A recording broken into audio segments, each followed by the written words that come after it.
Bismillahir Rahmanir Rahim. Assalamu alaikum wa rahmatullahi wa barakatuh.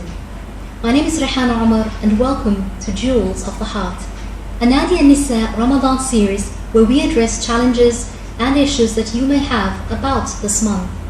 Today's question: how should I have patience in Ramadan when tested with anger? Well, the same patience that's exercised in Ramadan, it's the same ingredients for that recipe out of Ramadan. That's just a disclaimer.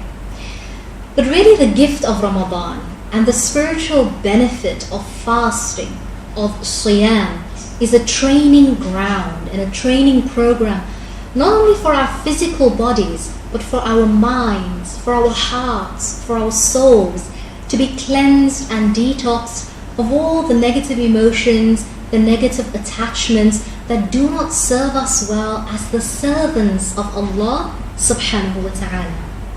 But let's also realize that anger is inevitable when we're hungry, or thirsty, or tired, or have work pressures and work stress. That's when anger sets in.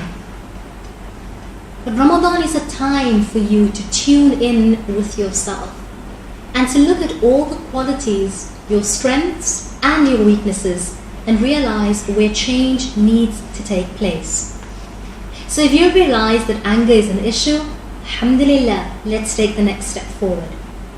Think of Ramadan as a time to build your character and a firmer resolve to please Allah subhanahu wa ta'ala. Whenever you're in a situation of anger and you're afraid of losing your patience, I want you to step back from that heightened situation. I want you to tell yourself that this is also a test from Allah. I want you to tell yourself that I can progress through this test. I can learn from this test. I want you to tell yourself that it's okay to let go and to shrug it off with a smile. What's the worst that could happen?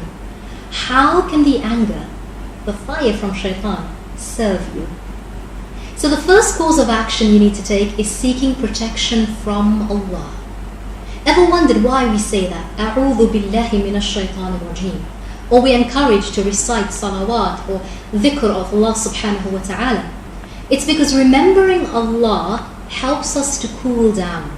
It helps us to remember that, you know what, at this moment, not my anger, not my pride, not my ego, nothing is bigger or greater than Allah subhanahu wa ta'ala. Allahu Akbar. Remember that. And if we're still feeling angry, if we're still agitated, follow through with the sunnah. Take wudu. If you're standing, sit. If you're sitting, lie down. Move yourself away from that situation. In other words, take action so that you don't have an excuse to get angry. We look forward to joining you tomorrow again for another episode of Gems of the Heart.